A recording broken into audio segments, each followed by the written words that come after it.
মানুষের জীবনে সুখের পর দুঃখ কষ্ট আসবেই, এটাই স্বাভাবিক।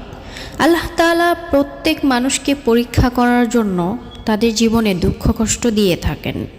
এই দুঃখ কষ্টকে ভুলে গিয়ে আল্লাহ তাআলার সন্তুষ্টি অর্জন করতে পারলেই ইহকাল এবং পরকালের প্রকৃত সফলতা আসবে।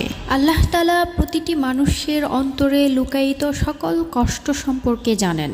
কষ্টের সময় একমাত্র আল্লাহ তাআলাই মানুষের পাশে থাকেন। এই জীবনে দুঃখ কষ্টের সময় আল্লাহকে বেশি স্মরণ করলে, বেশি বেশি আল্লাহর ইবাদত করলে আল্লাহ বেশি খুশি হন। আল্লাহ তো আপনার পরীক্ষা নিচ্ছে, তাই কষ্টের সময় বিচলিত না হয়ে আল্লাহর প্রতি ভরসা রাখুন, আল্লাহর প্রতি সন্তুষ্ট থাকুন।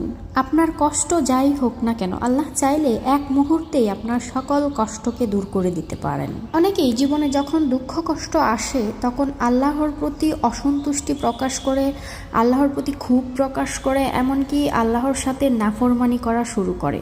একটা কথা মনে রাখবেন, সকল সাহায্য একমাত্র আল্লাহর কাছ থেকেই আসে আপনার কাছে। আল্লাহর প্রতি ক্ষোভ প্রকাশ না করে, অসন্তুষ্টি প্রকাশ না করে, বরং আল্লাহকে সন্তুষ্ট করার চেষ্টায় থাকতে হবে আপনাকে।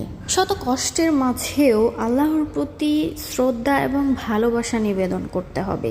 আর এই ভালোবাসা নিবেদনের সর্বোত্তম মাধ্যম হচ্ছে আল্লাহকে বেশি বেশি স্মরণ করা, আল্লাহকে খুশি রাখার জন্য সকল প্রকার মন্দ কাজ থেকে বিরত থাকা এবং সকল প্রকার ভালো কাজ, সৎ কাজে নিজেকে ব্যস্ত রাখা, নিজের অন্তরের প্রশান্তির জন্য বেশি বেশি জিকির করা।